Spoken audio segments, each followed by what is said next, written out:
Budget 2023 आ चुका है और उसमें हुए हैं कुछ छोटे बड़े नेक्स्ट लेवल के चेंज। जो सबसे बड़ा चेंज हुआ है वो ये हुआ है कि सर 7 लाख तक की इनकम पर कोई टैक्स नहीं है और ये हुआ है न्यू टैक्स डिजाइन में। तो अब एक डिस्कशन चल निकला है कि सर अब ओल्ड में कोई नहीं जाएगा बिकॉज ओल्ड में कोई चेंज नहीं हुआ है, वहाँ 5 लाख की एग्जम्पशन है, न्यू में 7 लाख की है। तो अब सब लोग न्यू टैक्स डिजाइन में जाएंगे, ओल्ड तो अपने आप ही खत्म हो जाएगा। इस बात में कितनी सच्चाई है इसका भी करेंगे डिटेल में जांच पड़ताल। और उसके अलावा जो सैलरी एम्प्लॉयज़ हैं, जो बिजनेसमैन हैं, जो प्रोफेशनल हैं, जो हाई क्लास हैं, उनको इस बजट में क्या मिला क्या नहीं मिला इसके बारे में भी करेंगे डिस्कशन। अगर आप लोग नए हैं तो कर लीजिए चैनल को सब्सक्राइब। चलते हैं बजट 2023 की तरफ। Replacing. Absolutely. Thank you. Replace. आप ये सोच रहे होगा कि बंद पीसी में सर क्या कर रहे हैं। इस बजट 2023 में हुआ है कुछ ही आप कह सकते हो, जिसको मैं बोलूंगा बहुत ही वेलकम मूव है, unified filing process. Ease of doing business की वजह से जो टाइम ज़्यादा कंज्यूम हो रहा था उसको कहीं ना कहीं रिड्यूस करने के लिए ये बहुत ही अच्छा स्टेप है। तो जब करने के लिए काम नहीं होगा तो पीसी ऑन करके क्या करोगे? Unified filing process. अभी देखिए क्या हो रहा है, हम लोग जीएसटी में करते हैं रजिस्ट्रेशन, तो वहां पर अपना पैन, एड्रेस, आधार नंबर, ये सब चीज़ें देते हैं। फिर अगर हमें करना है पीएफ में रजिस्ट्रेशन तो वहां भी same detail, pan, address, registered address. फिर हमें करना है कंपनी का रजिस्ट्रेशन, वहां भी सेम, ईएसआई का वहां भी सेम, ट्रेडमार्क वहां भी सेम। इन शॉर्ट अलग अलग रजिस्ट्रेशन के लिए अलग अलग रजिस्ट्रेशन और रिपीटेटिव इंफॉर्मेशन हमें बार बार एंटर करनी पड़ती है। इस वजह से अब एक यूनिफाइड फाइलिंग प्रोसेस आ जाएगी। आपको अपनी डिटेल एक सर्वर या कोई डिजी लॉकर जैसा कुछ होगा, वहां पर आप अपनी इंफॉर्मेशन स्टोर रखोगे, वहीं से अपने आप ऑटोमेटिक, बस आपको क्या करना है, जो भी कोई कोड होगा वो आप जैसे ही मतलब एंटर करोगे आपकी डिटेल वो वहां से फेच कर लेगा। तो अब आपको जगह जगह बार बार अपनी डिटेल एंटर करने की कोई भी नीड नहीं होगी। तो ये बहुत ही अच्छा आप कह सकते हो एक स्टेप है। और जो अगला जो चेंज है वो भी अपने आप में काफी मजेदार है, वो है जन विश्वास बिल। सर ये जन विश्वास बिल क्या है, इसके बारे में बात करते हैं। अगर मैं आपसे पूछूं कि क्या आप सरकार के ऊपर भरोसा करते हैं तो कुछ लोग कहेंगे हाँ करते हैं, कुछ लोग कहेंगे नहीं करते। लेकिन अगर मैं आपको इन्फॉर्म करूं कि सरकार आपके ऊपर पूरा तरीके से विश्वास करना चाहती है तो यही है वो बिल जो बजट 2023 में अनाउंस हुआ है, जन विश्वास बिल।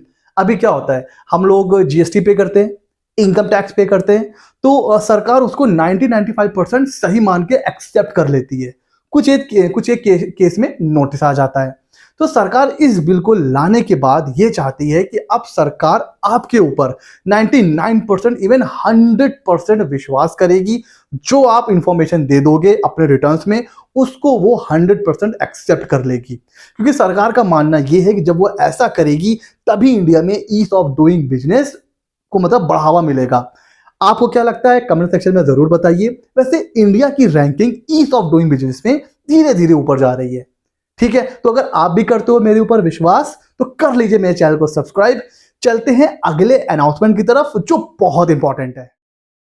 अगला जो इंपॉर्टेंट अनाउंसमेंट या चेंज है वो है प्रिजम्पटिव टैक्सेशन की लिमिट में। अभी हम लोग 2 करोड़ तक प्रिजम्पटिव टैक्सेशन का बेनिफिट ले सकते थे, जिसमें हम लोग, अगर आपको याद हो, हमने इनकम टैक्स के कोर्स में पढ़ा हुआ है कि अपने टर्नओवर का 6% या फिर 8% दिखाते हैं अपना क्या टैक्सेबल इनकम और उसके ऊपर टैक्स जमा कर देते हैं। तो वो जो लिमिट पहले 2 करोड़ थी उसको अब इंक्रीज करके 3 करोड़ कर दिया है। और जो स्पेसिफाइड प्रोफेशनल जिनकी लिमिट पहले 50 लाख थी उस लिमिट को भी अब इंक्रीज करके 75 लाख कर दिया है। स्पेसिफाइड प्रोफेशनल में वही हो जाता है सीए, आर्किटेक्ट और जो पूरी लिस्ट है वो हमने पहले पढ़ रखा है। तो उसकी लिमिट भी बढ़ा के 75 लाख कर दी है। और जो प्रिजम्पटिव टैक्सेशन 44AD वाले हैं उनको 2 करोड़ से बढ़ा के 3 करोड़ कर दिया है। और इसी से मिलता जुलता है अगला चेंज, जब 44AD की लिमिट इंक्रीज करके 3 करोड़ कर दिया है तो टैक्स ऑडिट की जो लिमिट है वो भी ऑटोमेटिक कितनी हो गई है, 3 CR। क्योंकि आप 3 करोड़ तक तो आप 44AD में चले जाओगे, तो अब जो टैक्स ऑडिट की लिमिट है वो 3 करोड़ के ऊपर एप्लीकेबल होगी। हाँ, अगर आप अपना जो नेट प्रॉफिट है वो 8% या 6% उसके बिलो रखते हैं फिर तो आपको करवाना ही पड़ेगा टैक्स ऑडिट, ठीक है। वो तो प्रोविजन पहले भी था अभी भी है। अच्छा, आगे चलते हैं। Common business identifier. अभी क्या होता है, हम लोग डे टू डे लाइफ में कोई भी काम करना होता है, हर जगह आधार चल जाता है, बैंक अकाउंट ओपन करना है या ट्रेन की टिकट में भी चल जा रहा है, सिम कार्ड लेना है। इन शॉर्ट जितने डे टू डे लाइफ होते हैं, एक तरीके से आधार वहां पर कॉमनली एक्सेप्टेड आईडी है। उसी तरह अब कोई भी बिजनेस का रजिस्ट्रेशन होगा, वहां पर आपकी पहचान आपके पैन कार्ड से होगी, पैन नंबर से होगी। तो अब पैन क्या हो जाएगा, एक कॉमन बिजनेस आइडेंटिफायर हो जाएगा। कोई भी रजिस्ट्रेशन आपको लेना है तो आपके पास पैन होना चाहिए। तो नॉर्मल लाइफ में जो काम आधार कर रहा है, वही काम बिजनेस वर्ल्ड में पैन करेगा। तो ये भी एक अच्छा एक वेलकम मूव है। आगे चलते हैं सर। अब जो टॉक ऑफ द डे है, जो हॉट टॉपिक है, जिसके बारे में बजट आने के बाद सभी लोग बात कर रहे हैं, new versus old tax regime.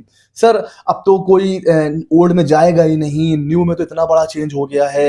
अब वो वक्त आने वाला है सर कि जो ओल्ड रिजीम है वो तो पूरी तरीके से एंड हो जाएगा। इस बात में कितनी सच्चाई है, इसका करेंगे जांच पड़ताल डिटेल में। सबसे पहले देखते हैं कि बजट 2023 में चेंज क्या हुआ है। वो चेंज कुछ ऐसा है कि अब न्यू टैक्स रिजीम में 3 लाख तक की इनकम एग्जेम्प्ट, कोई टैक्स नहीं है सर। उसके बाद 3 लाख से अगर ऊपर जा रही है और 6 लाख तक है तो 5%, यानी कि इस 3 लाख पर 5% कितना हो गया, 15,000, 15,000। ठीक है सर। 6 लाख से ऊपर है बट 9 लाख तक है, उस पे है 10%, यानी कि अगर आपकी इनकम 9 लाख है तो यहां तक तो 15,000, और इस 3 लाख पर 10% यानी कि 30,000। तो 9 लाख तक की इनकम पर कितना टैक्स आ जाएगा, 45। उसी तरह कैलकुलेट करेंगे फिर 9 से 12, इस 3 लाख पर लगेगा 15%, यानी कि 45,000 हो जाएगा। तो 45, 30 और 15, तो कितना, इसको आप जोड़ लीजिए, ये हो जाएगा आपका टैक्स। और 12 से 15 लाख पर 20% और 15 लाख से अबव पर 30%। तो अगर मैं बात करूं जिसकी इनकम 15 लाख से ऊपर है, तो बजट से पहले भी उनको सेम टैक्स पे करना पड़ता था, बजट के बाद भी थोड़ा बहुत चेंज हुआ होगा।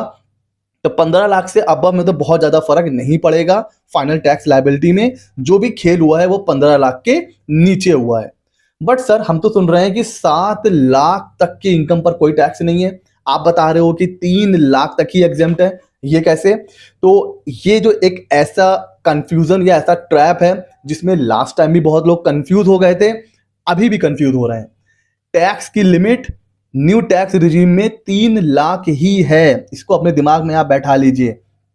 लेकिन सरकार आपको 87A में एक डिस्काउंट, एक रिबेट देती है। वो कैसे? देखिए, आपने 6 लाख तक कमाया तो पहले 3 लाख एग्जेम्प्ट, बाकी के इस 3 लाख पर 5% यानी कि 15,000, और फिर 1 लाख, जो 1 लाख और एक्स्ट्रा है ना 7 लाख में, वो यहां फॉल करेगा इस ब्रैकेट में, तो उस पे लगेगा 10%। ठीक है, तो 1 लाख का 10% 10,000, तो 15 और 10 कितना हुआ सर, 25,000। तो 7 लाख की इनकम पर आपको कितना टैक्स पे करना है, 25,000। लेकिन सरकार कहती है कि आपको 25,000 नहीं पे करना पड़ेगा, हम आपको 87A में रिबेट दे देंगे 25,000 की। तो टैक्स तो बन रहा है 25,000, टैक्स बन रहा है, बट सरकार आपको क्या करती है, वो 25,000 एज अ डिस्काउंट दे देती है। तो आपकी जो फाइनल टैक्स लायबिलिटी आती है वो निल आती है, जीरो आती है।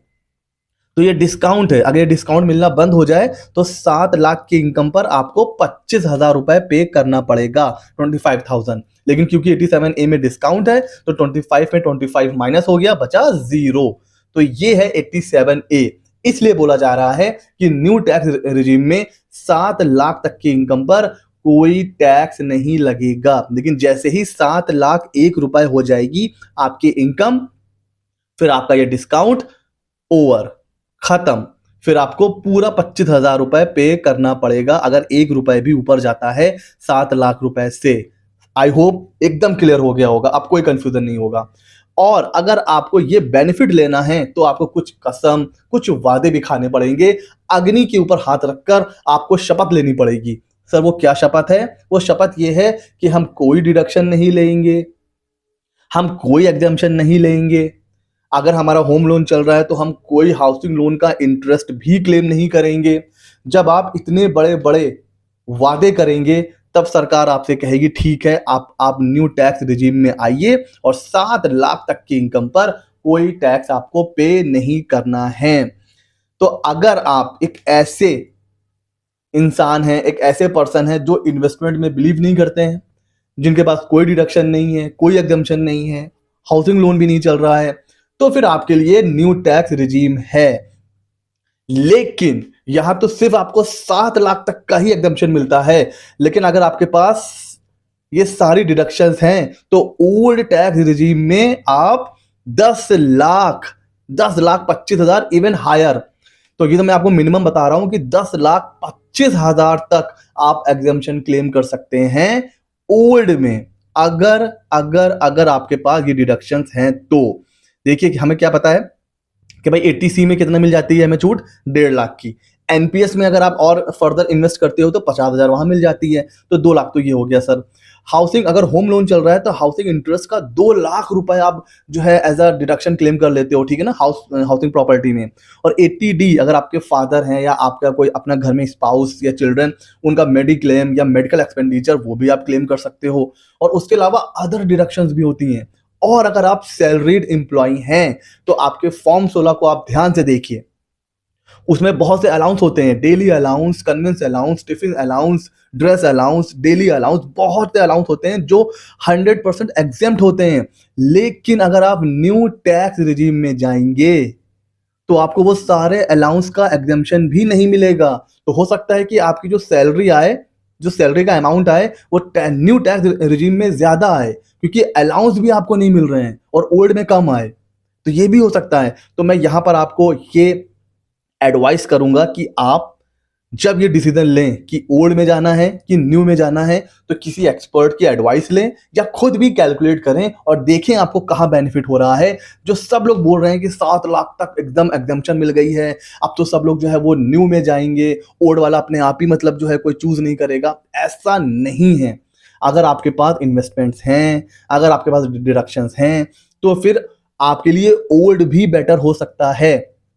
और अगर मैं आपको बात करूं, आज के टाइम में मुझे नहीं लगता है, मैं अपना पर्सनल एक्सपीरियंस बता रहा हूं, मुझे नहीं लगता है कि कोई विदाउट इन्वेस्टमेंट होगा। इवन कोविड के बाद से जो हेल्थ इंश्योरेंस लोग लेते हैं ना, उनके नंबर ऑफ जो पर्सन है वो इंक्रीज हो रहे हैं। लोग अब कॉन्शियस हो रहे हैं, लोग हेल्थ प्रीमियम ले रहे हैं, लाइफ इंश्योरेंस का प्रीमियम ले रहे हैं, लोग इन्वेस्ट कर रहे हैं।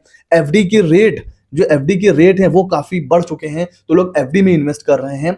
तो कोई ऐसा पर्सन नहीं है आज के टाइम में जो कहीं ना कहीं छोटा बड़ा इन्वेस्टमेंट ना करता हो।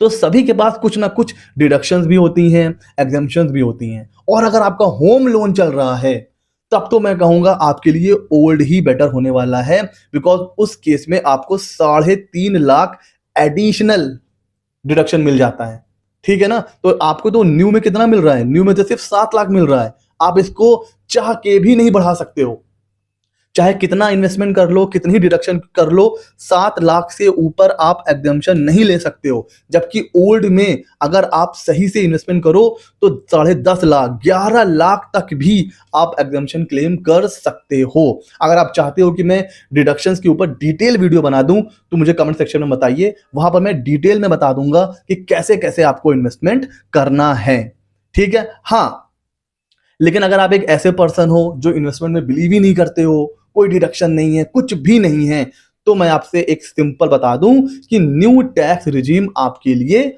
हमेशा बेनिफिशियल होने वाला है, चाहे आपकी इनकम 10 लाख हो, 15 लाख हो, 1 करोड़ हो। तो अगर आपके पास कोई डिडक्शन नहीं है तो आपके लिए हमेशा न्यू टैक्स रिजीम ही बेटर होने वाला है। आप आंख बंद करके न्यू स्लैब के लिए जाइए। लेकिन अगर आपके पास डिडक्शंस हैं, इन्वेस्टमेंट है, तो फिर आपको बैठ के कैलकुलेट करना पड़ेगा, देखना पड़ेगा कि न्यू में जाना है कि ओल्ड में जाना है। और एक और चेंज ये हुआ है कि अब बाय डिफॉल्ट आप किस में रहेंगे, न्यू टैक्स में। अभी क्या होता है, आप बाय डिफॉल्ट ओल्ड में रहते हो, न्यू आपको चूज करना पड़ता है। अभी क्या हो जाएगा कि आप बाय डिफॉल्ट न्यू में चले जाओगे, ओल्ड में जाना है कि नहीं जाना है ये आपको चूज करना पड़ेगा व्हाइल फाइलिंग योर आईटीआर। तो ये थे बजट 2023 के कुछ छोटे बड़े चेंजेस, इंपॉर्टेंट चेंजेस जो हमको जानने इंपॉर्टेंट थे। इसी तरीके के मजेदार वीडियो के लिए मेरे चैनल को सब्सक्राइब कर लीजिए। ये पूरा एनालिसिस आपको कैसा लगा मुझे जरूर बताइएगा। मिलते हैं अगले नॉलेजेबल वीडियो में।